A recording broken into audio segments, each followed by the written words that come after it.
DawnDares2Dream, I like to inspire and motivate adults to dream again. Because as we go through life and take on our different roles and responsibilities, we tend to put our dreams on the back burner. And my goal here at DawnDares2Dream is to help you pick those dreams back up and to pursue them again. Now, I want you to understand, I started DawnDares2Dream because I wanted to relay my message and my heart and my feelings across to whomever would listen.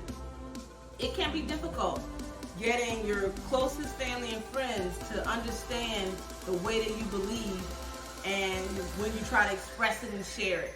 So this was like my backdoor way into letting everybody know. Now, I may have lost some viewers as a result of that because they don't agree, and that's fine. I am definitely a proponent of everyone having their own thoughts, their own process, their own mindset that works for them. Your religion works for you, you keep that. No one's telling you to get rid of that. Whatever it is that works for you, continue to use it. I'm just saying that sprinkle some of this other information on it, this personal development information that I'm providing you, and see where your life takes you and how you take off personally. Always remember, we are in control of how we see our environment. I don't care what everyone says it looks like or everyone says it is. We are in control of how we choose to perceive the environment. Hey dreamers, welcome back. And thank you to all the new dreamers who stopped by DawnDares2Dream today to see what we're all about. What I want to remind you of is to subscribe. So if you have not subscribed to my channel and you're loving the videos, loving what you're seeing, you're looking at the workbooks, purchasing the workbooks, and getting a lot out of this, yes, I need you to subscribe. YouTube acknowledges you with the more subscribers that you have. So I'm going to ask you, there's a red square button down there or rectangular button. Click on that and you will be subscribed to my channel. Thanks a bunch. Now, today we are going to move on to our next series. Remember, I kept telling you I was going to talk about the universal laws, right? The 12 universal laws. I'm going to bring those to you and I'm going to talk about them. And then I did a pit stop and I stopped off at ego. Well, I stopped off at ego because my life led me to thinking about ego and wanting to understand it more because of things that were happening in my life. And I did not want to function out of ego anymore. So I did some research on it and what it was and that kind of thing. And from my perspective, I shared that with you. And I also offered a workbook at the time of the recording of the video that was of no charge to you. Now, if you want the ego workbook, you're going to have to go to my website where you can buy the shop, where it says shop in the link for the description for this video. Click on that and you'll go there and you'll be able to purchase it. Now, the No Ego series was a shorter series. So of course that workbook doesn't cost as much as the other series workbooks that are there on my website. Now, I kind of want to backtrack a little bit with you because I know I'm going to talk about the 12 laws of the universe, but I wanted to explain to you why I had the interest in this particular topic. Now, a lot of us research the law of attraction. We read a lot of books about it. We have coaches who talk about it. We go to conventions and motivational speakers who kind of expound upon it as well, right? And but there are more than just one universal law, because the law of attraction is a universal law or is an universal law, right? And so I knew that there were other things at play or that work together with the law. And I wanted to understand them because I believe when we're trying to, or when we are manifesting, our desires, some of us are having issues and troubles and we don't understand why. And I believe there are a few things. Number one, if we haven't released the past pain, hurt, and trauma, that negativity is bogging us down, right? And we're attracting negativity to us. Now, we are going to talk about that in the next episode where we talk about the law of energy and vibration. I want to kind of rename it in layman's terms and call it the law of feelings. And because I believe our feelings are like the energy, and those are what we're vibrating off of here in our world, in our regular existence, right? So while that's happening, we are either attracting or repelling things, but we're going to get into that on the next episode. Today, I just wanted to talk about oneness. and what that means. So it's the law of oneness, but what does that really mean? So I kind of look at it from my perspective. It's like the law of togetherness, I'm going to call it. And it relates to ego a lot, I believe, because if we are functioning out of the extreme self-importance spectrum of ego or low self-esteem spectrum of ego, we are not really vibing, I'm going to say, with the oneness that we possess with all mankind, with all living things. We're really not connecting with that because our ego is on either end of the spectrum, and on either end of the spectrum, we are not, we're not living and being our best selves, and we're nowhere in the range of obtaining it if we stay on those ends of the spectrum. So ego, I believe, plays a big part in the whole oneness of things. Now, oneness is just what it is. Just like the law of attraction, you attract who and what you are, right? That's what you attract. That's it. It's plain and simple. Now, when you go through the teachings of the law of attraction, people are trying to teach you techniques to help you to be in the right state of mind and have the right feelings to get those things in life that you want. We are one with everything. That also is a law. It's just a matter of fact. There is a connection between me and my mother, me and the stranger on the street, me and the new tree that's growing in my front yard. Do you understand? Me and the guinea pig that me and Robert had. There is just that connection. There's energy, there's connection. We all came from somewhere, right?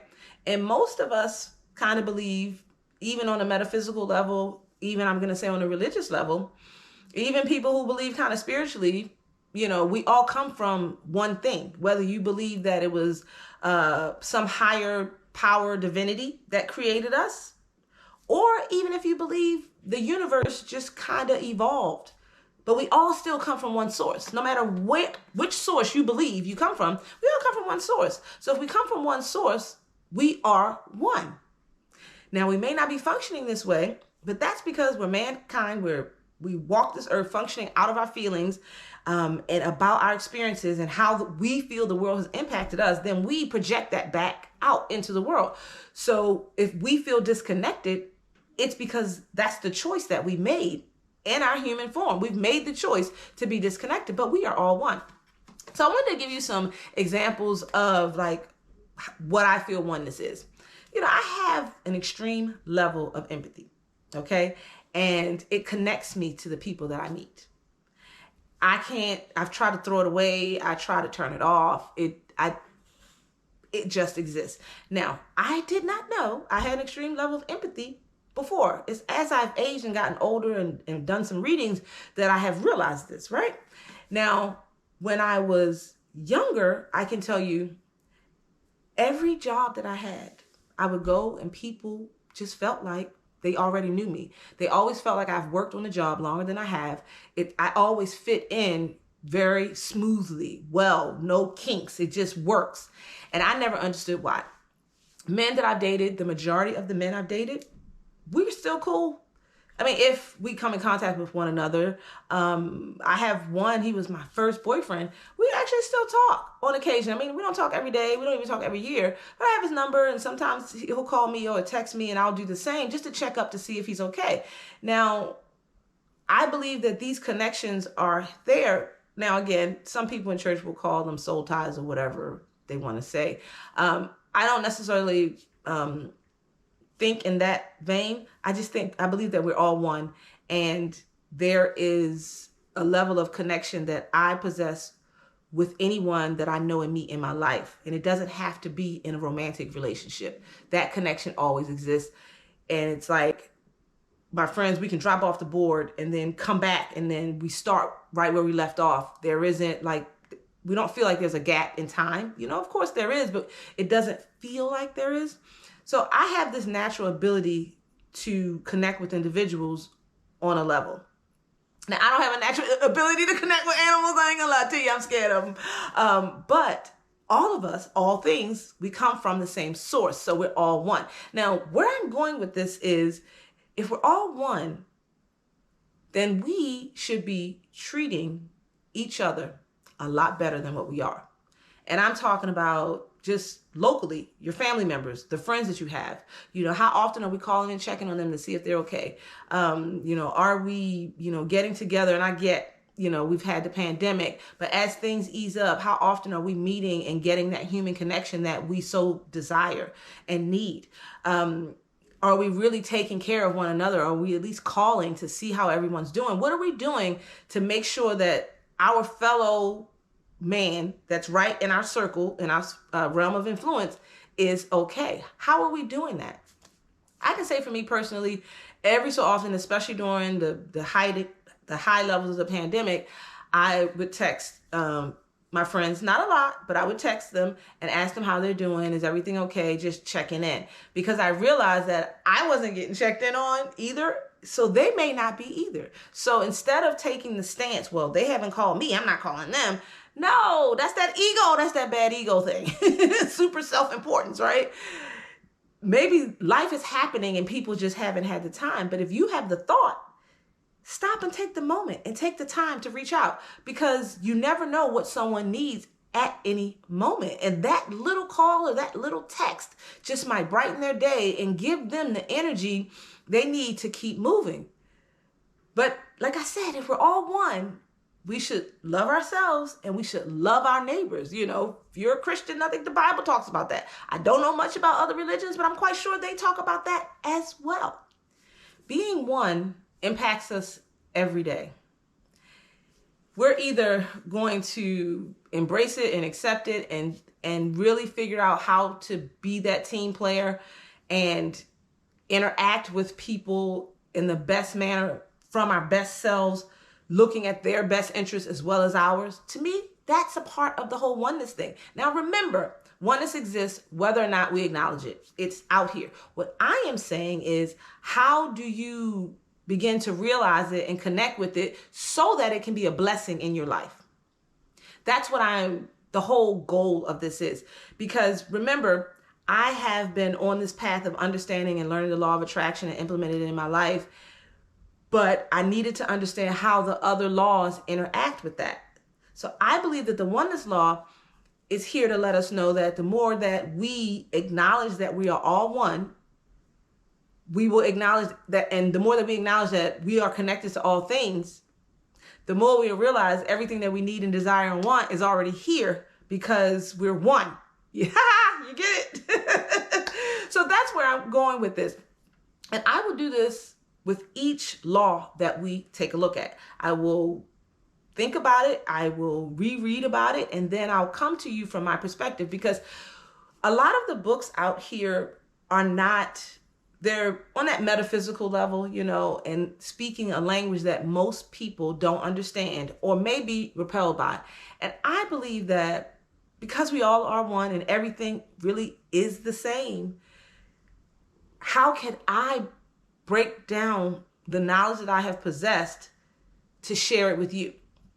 Now, again, I do believe that we all have our own belief systems, and that is really going to guide how much information we can digest and implement into our lives. So I'm hoping that the way that I'm describing this is going to be helpful for you and you can use it in your daily living. I have not started the action guide for this, but I am going to write an action guide for this series as well. This series will probably take about 4 weeks for me to complete, because it's going to be, of course, 12 different episodes, I believe, unless I happen to combine some of the shorter concepts maybe, but I'm not sure. So in this process, that gives me a month about to go ahead and write my thoughts and ideas down on paper, because I really want to capture this, because I believe that this can really be a blessing or just some more knowledge or information that you can use as you are going through life, trying to obtain the things that you want. And because it's like it's a battle for some of us. We just can't seem to cross the road or understand what's wrong or what's happening or what is it that I'm not believing or believing that's preventing me from doing this. And I personally don't believe it's about a belief system preventing you, but more underlying negative beliefs that we may have from our past pain, hurt, and trauma. So if you have not watched that series, I would admonish you to go back and watch that series. I also have a workbook associated with that, How to Release the Past Pain, Hurt, and Trauma. And so you can purchase that, and it will help you do some workbook type activities as you watch each episode of the video, so that you can digest properly what it is that I'm intending to give you. And then you do the exercises to understand where you are, or that can help you to acknowledge the feelings that are there so that you can release them. So most of the series and the things that I do, they all intersect, they all tie in together, because all of these concepts help you to be your best self, to live your best life. That is the whole goal of my channel. Remember, I start out by saying I'm here to help adults dream again. But the only way to help you dream again is to go back and dump out the stuff that's living in you in the present that was done to you in the past.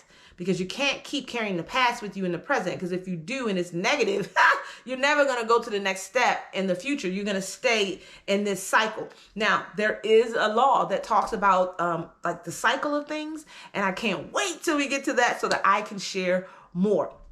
Now, if you like this video, give me thumbs up. Also, remember to leave me a comment with any questions that you may have. Remember that my face is going to be up here in a circle if you've not subscribed to my channel. So click on my face, select the gray bell, select all. That way you'll be subscribed to my channel, and you'll be notified to all the content that I place up here to YouTube. And over here, I'm going to actually put the start this playlist, the 12 Laws of the Universe, explained from my perspective. I haven't gotten the right title for it yet, but I'll figure out what that is. But that's basically what it is, and it's going to be up here. I'm also going to have the No Ego, if you've missed that, and the Past Pain, Hurt, and Trauma, and I'm placed up here as well. So I hope that I've shed some light on some things and on the oneness concept that can help you understand that we all come from the same source. If you believe God created us, He created everything, right? So what is all this division about? Why? Why are we so divided? So let's remember that we need to love ourselves and love mankind so that we can all come together and all reach our fullest potential. Now, I hope you've had a great time, and I thank you for hanging out with me today, dreamers. Have a great day, dreamers.